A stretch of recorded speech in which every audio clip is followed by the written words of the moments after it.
చాణక్యుడి కథ. పూర్వం చణక అనే గ్రామంలో చణి అనే బ్రాహ్మణుడుండేవాడు. ఆయన జైన మతవలంబి. ఆయన భార్య పేరు చణేశ్వరి. వారికొక కుమారుడు కలిగాడు. అతనే చాణక్యుడని ప్రసిద్ధికెక్కాడు. చాణక్యుడు అందరి పిల్లల్లాగా కాక పుట్టటమే అన్ని పళ్లతోనూ పుట్టాడు. మునులు ఈ వింత వృత్తాంతం విని అలా పుట్టినవాడు రాజవుతాడన్నారు. తండ్రి ఐహిక చింతకన్నా పరతత్వ చింత హెచ్చుగా కలవాడు కావటంచేత తన కొడుకుకు ఇహభోగ్యాలంత మంచిది కాదని భావించి అతన్ని పళ్ళు పీకించేశాడు. ఇలా జరగటం వల్ల చాణక్యుడు పరోక్షంగా రాజ్యపాలన చేస్తాడని మునులు మళ్లీ జోష్యం చెప్పారు. చాణక్యుడు సమస్త శాస్త్రాలు చక్కగా చదువుకొని పెద్దవాడై ఒక పేద బ్రాహ్మణ కన్యను వివాహమాడాడు. ఒకసారి చాణక్యుడి భార్య తన తమ్ముడి వివాహం సందర్భంగా తన పుట్టింటికి వెళ్ళింది. అక్కడికి ఆమె యొక్క అప్పచెల్లుళ్ళు వచ్చారు. వారి భర్తలు ధనికులు కావటంచేత వారు గొప్ప స్థితిలో ఉండి ఆమె పేదరికాన్ని అవహేళన చేశారు. అవమాన పీడితురాలై ఇంటికి తిరిగి వచ్చిన భార్యను ప్రశ్నించి చాణక్యుడు జరిగిన సంగతి తెలిసి ధనార్జనకు బయలుదేరాడు. పాటలీపుత్రాన్ని ఏలే నందరాజు అర్హతగల బ్రాహ్మణులకు ఘనంగా సత్కరిస్తాడని విని చాణక్యుడు పాటలీపుత్రం ఆస్థానానికి వెళ్లి అక్కడ ఖాళీగా ఉన్న ఆసనాలలో పెద్దదిగా చూసి అందులో కూర్చున్నాడు. అది నందమహారాజు ఆసనం. కొంతసేపటికి నందరాజు ఆయన కొడుకు వచ్చారు. అక్కడ ఉండే పరిచారిక చాణక్యుడికి మరో ఆసనం చూపింది. అయినప్పటికీ చాణక్యుడు తాను కూర్చున్న ఆసనం నుంచి లేవకపోగా తన జలపాత్రను ఒక ఆసనం మీద, చేతికర్ర మరొక ఆసనం మీద, తన తావళాన్ని ఇంకొక ఆసనం మీద, తన యజ్ఞోపవేతాన్ని వేరొక ఆసనం మీద ఉంచాడు. పరిచారిక ఈ దూర్తత్వం సహించలేక చాణక్యుణ్ణి తన్ని ఆసనం మీద నుంచి లాగి బయటకు గెంటింది. చాణక్యుడు పట్టరాని కోపంతో నందరాజ్య నిర్మూలనం చేస్తానని ప్రతిజ్ఞ చేసి పాటలీపుత్రం విడిచి వెళ్ళిపోయాడు. మరొకరి ద్వారా రాజ్యపాలన చేసే యోగం తనకున్నదన్న సంగతి తెలుసుగనక చాణక్యుడు తన ప్రతినిధిగా రాజుగా ఉండేవాడి కోసం అన్వేషణ సాగించాడు. ఆయన సంచారం చేస్తూ మయూర పోషకులుండే గ్రామానికి వచ్చాడు. ఈ మయూర పోషకులు రాజుగారి నెమళ్లను పోషిస్తారు. గ్రామ పెద్ద యొక్క కుమార్తె గర్భవతిగా ఉండి చంద్రుణ్ణి తాగాలన్న కోరికతో తహతహలాడుతున్నట్టు చాణక్యుడికి తెలిసింది. ఆమెకు పుట్టబోయే బిడ్డను నేను పెంచుకునే షరతు మీద నేనామె కోరిక తీర్చగలను అని చాణక్యుడు గ్రామ పెద్దతో అన్నాడు. ఇందుకు గ్రామ పెద్ద అతని భార్య కూడా సమ్మతించారు. చాణక్యుడు ఒక గుడిసె కట్టించి దాని కప్పులో ఒక కంత ఏర్పాటు చేయించాడు. రాత్రివేళ చంద్రకిరణాలు పడే చోట పాలగిన్నె ఉంచి గర్భవతిని గుడిసెలోకి తీసుకుపోయి, అదుగో చంద్రుడు, దాన్ని తాగేయి అన్నాడు. ఆమె నిజమేనన్న భ్రమలో పాలు తాగేటప్పుడు కప్పుపైన ఉన్న ఒక మనిషి కప్పులోని రంధ్రాన్ని క్రమంగా మూసేశాడు. తాను చంద్రుణ్ణి తాగేశానని గర్భవతి తృప్తిపడింది. ఈ కారణంగా ఆమెకు పుట్టిన కుర్రవాడికి చంద్రగుప్తుడు అని పేరు పెట్టారు. ఇది జరిగాక చాణక్యుడు ధనార్జన కోసం మళ్లీ దేశాటన సాగించాడు. ఆయన ఆ గ్రామానికి తిరిగి రావటం కొంతకాలం పట్టింది. వస్తుండగా ఆయనకు కొందరు పిల్లలు కనిపించారు. వారిలో చంద్రగుప్తుడు కూడా ఉన్నాడు. అతను రాజులాగా ప్రవర్తిస్తున్నాడు. మిగిలిన వాళ్లు అతన్ని రాజులాగే చూస్తున్నారు. చాణక్యుడు చంద్రగుప్తుణ్ణి గుర్తించలేదు. కాని అతన్ని టీవీ చూసి ఆశ్చర్యపడి అతడి శక్తి పరీక్షించటానికి తనకేదైనా దానం చేయవన్నాడు. ఆ కనిపించే ఆవుల మందను తీసుకుపోండి, నేనిచ్చానంటే ఎవరూ అభ్యంతరం చెప్పరు అన్నాడు చంద్రగుప్తుడు. చాణక్యుడు సంతోషించి ఆ కుర్రవాడే చంద్రగుప్తుడని ఇతర పిల్లలనడిగి తెలుసుకున్నాడు. నీవు రాజువైనప్పుడు నీకు రాజ్యం కావాలి కదా, నేనిప్పిస్తాను, నా వెంట రానాయనా అని ఆయన చంద్రగుప్తుణ్ణి తన వెంట తీసుకుపోయాడు. తాను సంపాదించిన ధనంతో చాణక్యుడు సైనికముఖనొకదాన్ని పోగుచేసి పాటలీపుత్రాన్ని ముట్టడించాడు. బలమైన శత్రుసేనలు చాణక్యుడి సేనను అవలీలగా చిత్తుచేసి పారేశాయి.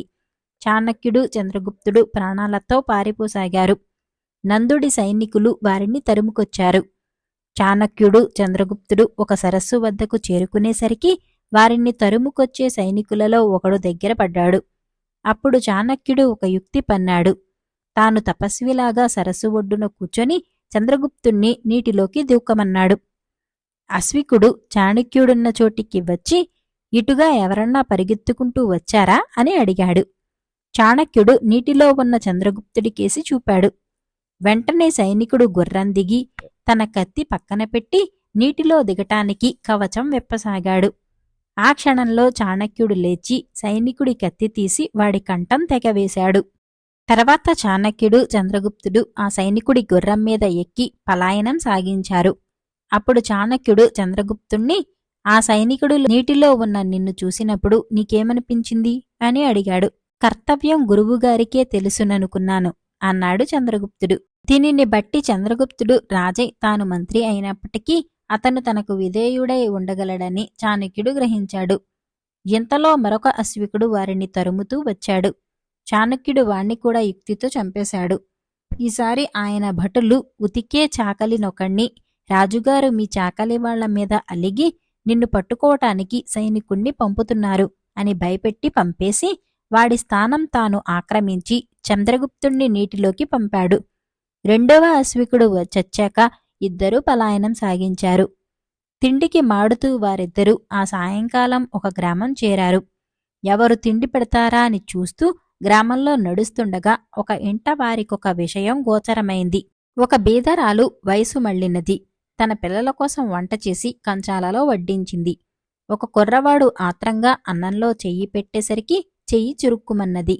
ఇది చూసి తల్లి, ఏమిరా నీవు చాణక్యుడిలాగే మందమతిలాగున్నావే అన్నది.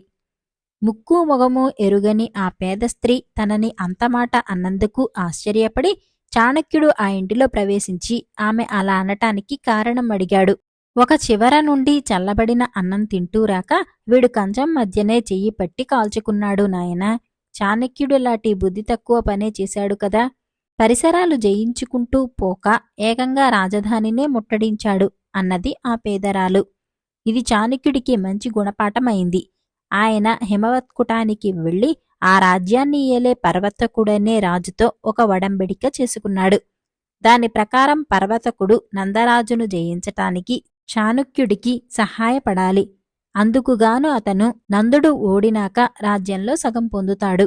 ఈ ఒప్పందం ప్రకారం చాణక్యుడు, పర్వతకుడు ఏకమై పాటలీపుత్ర పరిసర ప్రాంతాలన్నిటినీ జయించసాగారు. ఒక నగరం వారికి లొంగక బలంగా నిలబడింది. దాన్ని జయించే మార్గం తోచక చాణక్యుడు ఒక త్రితండి సన్యాసి వేషం ధరించి నగరం ప్రవేశించాడు. నగరంలో సప్తమాతృకాలయం ఉన్నది. ఆ ఆలయంలో ఉండే 7 దేవతలు ఆ నగరాన్ని కాపాడతారని అక్కడ ప్రజల విశ్వాసం. శత్రువుల ముట్టడితో విసిగి వేసారి ఉన్న పౌరులు కొందరు సన్యాసి వేషంలో ఉన్న చాణక్యుణ్ణి చూసి, స్వామి, ఈ ముట్టడి ఎప్పటికీ అంతమవుతుంది అని అడిగారు. నాయనలారా, సప్తమాతృకలు ఆలయాన్ని విడిచిపెడితే కాని ఈ ముట్టడి పోదు అని చాణక్యుడు వారితో చెప్పాడు. మూఢులైన ఆ పౌరులు ఈ మాట నమ్మి ఆలయంలో నుంచి సప్తమాతృకల విగ్రహాలను తీసేశారు. చంద్రగుప్తుడికి, పర్వతుడికి చాణక్యుడి సంకేతం అందింది. వారు ముట్టడి ఎత్తేసి వెళ్ళిపోతున్నట్టుగా కొంత దూరం సైన్యాలను తీసుకుపోయారు. నగరవాసులు ముట్టడి తొలగినందుకు పరమానందం చెంది ఉత్సాహంలో మునిగి తేలుతున్న సమయంలో సేనలు ఆకస్మికంగా వచ్చిపడి నగరాన్ని వశపరుచుకున్నాయి. చాణక్యుడు పాటలీపుత్రం పైకి వెళ్లాడు. ఈసారి జరిగిన యుద్ధంలో నందుడు ఓడి చాణక్యుడికి లొంగిపోయాడు. చాణక్యుడు నందుణ్ణి ప్రాణాలతో వదిలిపెడుతూ, నీవు దేశం విడిచి వెళ్ళు, ఒక్క రథంలో తీసుకుపోగలిగినంత సంపదను నీ వెంట తీసుకుపోవచ్చు అన్నాడు. ఆ ప్రకారమే నందుడు రథం మీద తన 2 భార్యలను, తన కుమార్తె అయిన దుర్ధరను ఎక్కించుకుని అమూల్యమైన నగలు అవి వెంట పెట్టుకుని బయలుదేరాడు. దారిలో వారికి చంద్రగుప్తుడు రథమెక్కి వస్తూ ఎదురయ్యాడు. చంద్రగుప్తుణ్ణి చూస్తూనే దుర్ధరకు గాఢమైన ప్రేమ పుట్టుకొచ్చింది. తన కుమార్తె మనోభావం గ్రహించి నందుడు ఆమెతో, అమ్మా, నీవు స్వయంవరం చేసుకోగోరితే నాకేమీ అభ్యంతరం లేదు అన్నాడు. తండ్రి ఈ మాట అనగానే దుర్ధర తన తండ్రి రథం నుంచి దిగి చంద్రగుప్తుడి రథం ఎక్కింది. ఆమె అలా ఎక్కుతుండగా చంద్రగుప్తుడి రథం యొక్క ఆకులు 9 పెళపెళా విరిగాయి. ఈ శకునం చూసి చంద్రగుప్తుడు దుర్ధరను నిరాకరించబోయాడు. కాని చాణక్యుడు అతన్ని వారించి, నాయనా, ఇది మంచి శకునం. నీ వంశం వారు 9 తరాల పాటు రాజ్యమేలగలరని దీని అర్థం అన్నాడు. తర్వాత చాణక్య, చంద్రగుప్తులు నందుడి రాజభవనం వశపరచుకొని అందులో సొత్తంతా సమంగా పంచుకున్నారు. ఆ భవన్లో ఒక దాసి ఉన్నది. ఈమెకు విషం అలవాటైంది. ఆ దాసీని తనకిమ్మని పర్వతుడడిగాడు. చాణక్యుడు సమ్మతించాడు. అగ్నిసాక్షిగా పర్వతుడామెను పెళ్లాడుతూ ఆమె చెయ్యి పట్టుకునేసరికి ఆమె చేతి చెమట ద్వారా విషం పర్వతుడి శరీరంలో ప్రవేశించింది. అతను విరుచుకు పడిపోతూ వైద్యులను పిలవమన్నాడు. చంద్రగుప్తుడు వైద్యుల కోసం కబురు చెయ్యబోతూ ఉంటే చాణక్యుడతన్ని వారించాడు. వైద్య సహాయం కూడా లేకుండా అర్ధరాజ్యం పొందవలసిన పర్వతుడు ప్రాణాలు వదిలాడు. పైపెచ్చుడు పర్వతుడి రాజ్యం కూడా చంద్రగుప్తుడిదే అయింది. నందుడి పరిపాలన అయితే అంతమైంది కాని నందుడి అనుచరులు రకరకాల అరాచక చర్యలు చేస్తూ పరిపాలనలో శాంతి లేకుండా చేశారు. వీరిని అదుపులో పెట్టగల మనస్తత్వం గల ఒక సాలెవాడు చాణక్యుడి కళ్ళపడ్డాడు. ఈ సాలెవాడు తన ఇంట నల్లుల పొట్ట కనిపించిన చోటనల్లా నిప్పు పెట్టటం ఆయన గమనించాడు. అరాచక చర్యలను చేసేవారందరినీ ఈ సాలెవాడు త్వరలోనే నిగ్రహించగలిగాడు. చాణక్యుడికి వాడి యందు ఏర్పడిన విశ్వాసం రుజువైంది. చంద్రగుప్తుడికి రాజ్యం వచ్చింది గాని కోశంలో డబ్బు లేదు. ఈ లోటు భర్తీ చేయటానికి చాణక్యుడు దొంగపాచికలతో బంగారం పణం పెట్టి జూదం ఆడి కొంత బంగారం గడించాడు. కాని ఇలా కోశాన్ని నింపటం దాదాపు అసాధ్యంగా కనిపించింది. అప్పుడు చాణక్యుడొక యుక్తి చేశాడు. ఆయన నగరంలోని ధనికులందర్నీ విందుకు పిలిచి భోజనం పెట్టి పుష్కలంగా తాగించాడు. అందరూ కైపుమీద ఉండగా చాణక్యుడు లేచి నిలబడి తన అదృష్టం ఎలాంటిదో రాజు ఎలా చెప్పుచేతలో ఉంటాడో తెలియచేసే శ్లోకం ఒకటి చదివాడు. వెంటనే మిగిలిన వాళ్లు కూడా తమ తమ గొప్పలు చెప్పుకొని ఎవరి దగ్గర ఎంత ఎంత ధనం ఉన్నది బయటపెట్టుకున్నారు. చాణక్యుడు వారి బొక్కసాలు కొల్లకొట్టి రాజుగారి బొక్కసం నింపాడు. చంద్రగుప్తుడి రాజ్యంలో ఒకసారి పెద్ద కరువు వచ్చింది. రాజధానిలో ఉండే జైన సన్యాసులకు భిక్ష కరువైపోయింది. వారి ఆచార్యుడైన సుస్థితుడు తన శిష్యులను నగరం విడిచిపోయి మరెక్కడైనా భిక్ష చేసుకుని బతకమని సలహా ఇచ్చాడు. అందరూ వెళ్ళిపోయారు కాని ఇద్దరు శిష్యులు గురువును వదిలిపోవటానికి మనస్కరించక తిండి కోసం ఒక ఎత్తు వేశారు. వారికొక అంజనం తెలుసు. అది కళ్లకు పూసుకున్న వాళ్లు అదృశ్యులవుతారు. ఆ శిష్యులిద్దరూ ఆ అంజనం పూసుకొని అదృశ్యులై రాజగృహం ప్రవేశించి చంద్రగుప్తుడి పళ్ళెం వద్దనే కూర్చొని అతనితో పాటు భోజనం చేసి వెళ్ళిపోతూ వచ్చారు. ఇలా జరిగాక కొంతకాలానికి చాణక్యుడు చంద్రగుప్తుడు చిక్కిపోతున్న లక్షణాలు గమనించి కారణమడిగాడు. నాకు కూడా కారణం తెలియదు. రోజు నాకు మామూలు ప్రకారమే భోజనం వడ్డిస్తున్నారు. కాని అదంతా నా కడుపులోకి పోవటం లేదని చెప్పగలను అన్నాడు. ఎవరైనా అదృశ్యంగా వచ్చి చంద్రగుప్తుడి ఆహారం తస్కరించుతూ ఉండవచ్చునని చాణక్యుడికి తోచింది. ఇది నిజమో కాదో తెలుసుకోటానికి ఆయన చంద్రగుప్తుడి భోజనశాల అంతా మెత్తని పొడి చల్లించాడు. చంద్రగుప్తుడి భోజనం పూర్తి అయ్యాక ఆ పొడిలో ఎవరివో కాళ్ల గుర్తులు కనిపించాయి. మర్నాడు చంద్రగుప్తుడు భోజనం చేసే సమయంలో చాణక్యుడు భోజనశాలలో ఘాటైన పొగ పెట్టించాడు. ఆ పొగకు అందరి కళ్ళు చిరచిరలాడి ఆగకుండా కళ్ళనీళ్లు కారింది. ఆ నీటి వెంట జైన యువకులు పెట్టుకున్న అంజనం కాస్తా కరిగిపోయి వారి అందరికీ కనిపించారు. అందరూ నిర్ఘాంతపోయారు. వారికి కోపం కూడా వచ్చింది. అయితే చాణక్యుడు మాత్రం జైన సన్యాసులకు ఒక్క నమస్కారం పెట్టి ఎంతో మర్యాదగా సాగనంపాడు. ఇతరుల ఎంగి తిన్నందుకు చంద్రగుప్తుడు బాధపడుతుంటే వారికి భిక్ష పెట్టినందుకు పుణ్యం లభించిందని నచ్చచెప్పాడు. అయినప్పటికీ చాణక్యుడు ఆచార్యుడికి కబురు చేసి తన శిష్యులు చేసిన పనికి ఆక్షేపణ తెలియచేశాడు.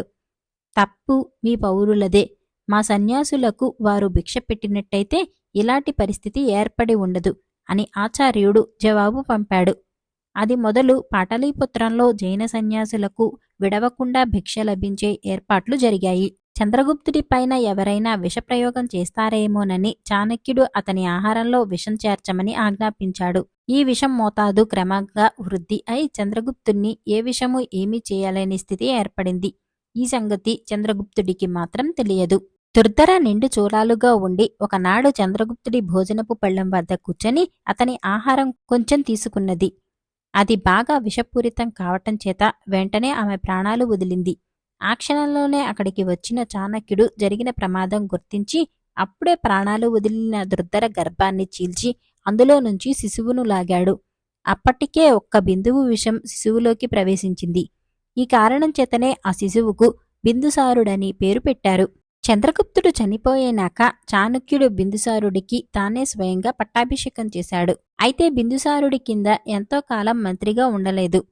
చాణక్యుడు సుబంధుడనే వాణ్ణి చేరతీసి రాజకీయ తంత్రం నేర్పి తన అనుచరుడుగా ఉంచుకున్నాడు. ఈ సుబంధుడికి మంత్రిత్వకాంక్ష పట్టుకున్నది.